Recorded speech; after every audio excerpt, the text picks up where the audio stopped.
In this section, we will see how to use Universal Selector.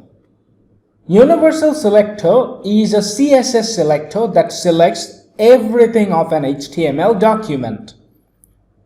When you want to apply the same style to entire HTML document, then Universal Selector is the best candidate. Remove the styles of the previous section. Remove these classes and IDs as well.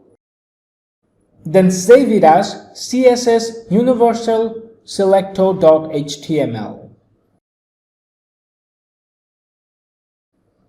The Universal Selector is simply a star. Now take a set of curly brackets. Inside, take text align property and set the value to center.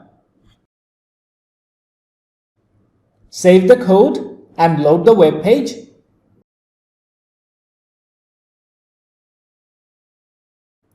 Both of the paragraphs are at the center. Now add another style.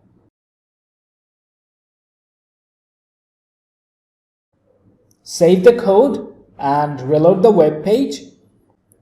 Both of the paragraphs have red text now. Let's set text decoration to underline. Save the code and reload the web page. Now each paragraph has underline. This is how, using universal selectors, we can change the style of entire HTML document. That's all for this lesson. In the next lesson, we will learn Combinator Selector.